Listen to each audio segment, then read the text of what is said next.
Picture the scene. Klal Yisrael on the banks of Eretz Yisrael, waiting to hear from their leaders what will be with the conquest of the Promised Land. The leaders show up, 12 of the greatest people of the generation, and 10 stand basically and say there's no chance. Walled cities, giants, Eretz Ocheles Yoshveh. It ain't happening. There's no way we're going to be able to do this. Except for 2 people. Imagine how hard that was for Yeshua and Kalev.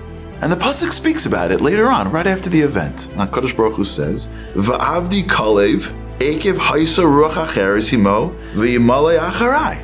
Hashem looks over and says, "Wow, Avdi Kalev, my Kalev." Wait, what?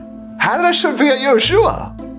Imagine you're walking down the street, you and your friend, and you hear, God forbid, the fire burning in a building and people are screaming. And 2 of you run in and you call the fire department and you open up a stairwell and you save people's lives and you save the day. And then a month later, the city gives you an award and the mayor gets up and he goes, "I want to tell you what heroism really is. Standing up against challenge, overcoming your fears. And I want to give an award for bravery to your friend." And he calls him up and everybody claps and you're like, "What? Hello? I was there too. It was a team." This isn't my question. This is the Or HaChaim. Or HaChaim says, what happened to Yeshua? And he teaches the pasuk in such a brilliant, beautiful way. Va'avdi Kalev.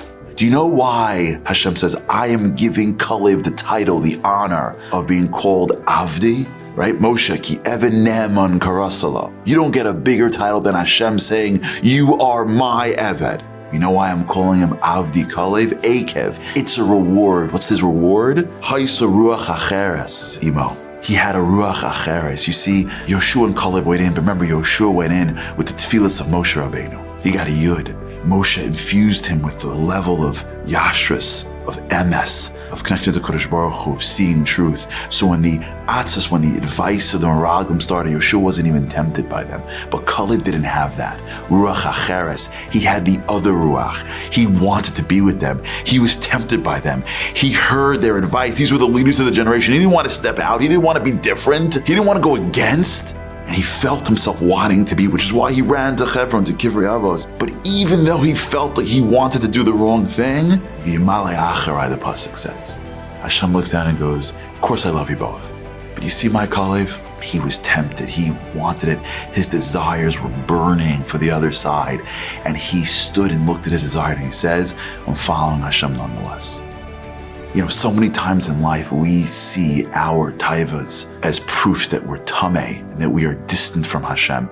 But we don't realize that it is that temptation that if we give Hashem makes us the closest to Him. Avdi Kalev, HaKadosh Baruch Hu is looking down at every one of us and saying, that ruach acheres that you have, that desire to do that, to see that, to go that way, to not be with those people, to pull away, the things in our lives that are the ruach that pulls us from Hashem, if you give that to Hashem, va'avdi, you become His Eved. Hashem looks down and goes, I love you all. But you see my Kalev struggling, you see my Kalev with temptations, you see that desire, He gave that to me. And He followed me anyways. That's my Eved.